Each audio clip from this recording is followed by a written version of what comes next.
বিএসপিএফ বর্ষসেরা উদীয়মান খেলোয়াড়ের খেতাব জিতেছেন নাহিদ রানা। 152 কিলোর গতির ঝড় তুলেছিলেন গেল বছর।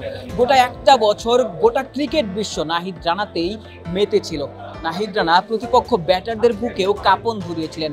এই নাহিদ রানাই বিএসপি এর গেল বছরের বর্ষসেরা উদীয়মান খেলোয়াড়।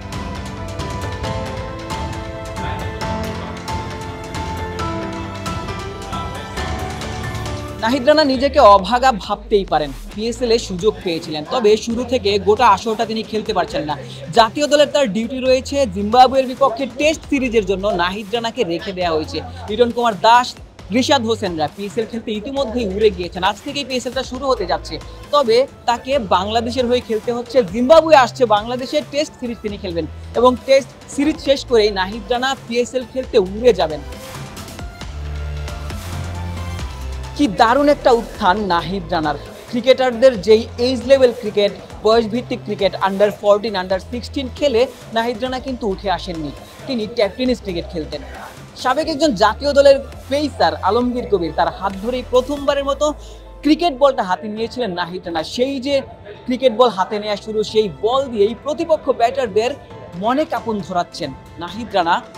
ইতিমধ্যে 6টা টেস্ট ম্যাচ খেলেছেন, 20টা উইকেট তিনি তুলে নিয়েছেন বাংলাদেশ জাতীয় দলের হয়ে।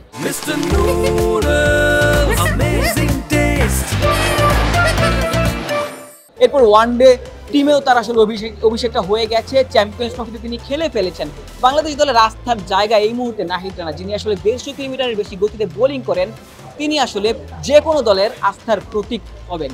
নাজমুল হোসেন শান্ত যেমনটা আজকেই বলছিলেন, নাহিদ রানা যদি আসলে পিএসএল খেলতে যান তখন তিনি আসলে গর্বিতই হবেন।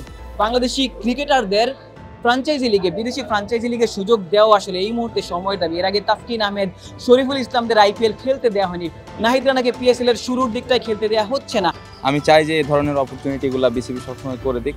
অবশ্যই দেশের খেলার প্রায়োরিটিটা ইম্পর্টেন্ট, বাট যদি ওই ধরনের আমাদের সুযোগ থাকে তাহলে আমি আশা করব যে সামনের দিকে আরও অনেক প্লেয়ার আমাদের দেশের বাইরে ফ্রাঞ্চাইজি লিগ খেলবে। বিশ্ব ক্রিকেট যেখানে নাহিদ রানাকে নিয়ে আসলে আলোচনা করছে, সেখানে ফ্রাঞ্চাইজি লিগে, বিদেশি ফ্রাঞ্চাইজি লিগে যখন নাহিদ রানা দেশের হয়ে সুনাম করাবেন, তখন অন্যান্য যে ফ্রাঞ্চাইজি লিগ রয়েছে আইপিএল কিংবা বিবিএল, সেই জায়গাটাতে বাংলাদেশিদের আসলে আরও বেশি কদরটা বাড়বে। নাহিদ রানা যদি বিশ্বমঞ্চে আরও ভালো পারফরমেন্স করতে পারেন, সেই জায়গাটাতে নাহিদ রানাকে নিয়েই বিশ্ব ক্রিকেট আলোচনা করবে, বাংলাদেশ ক্রিকেটকে নিয়েই আলোচনা করবে। নাহিদ রানা যেমন আজকের প্রোগ্রামেই বলছিলেন, দেশের হয়ে তিনি কিছু করতে চান, বাংলাদেশের হয়ে কোনো একটা ট্রফি জিততে চান।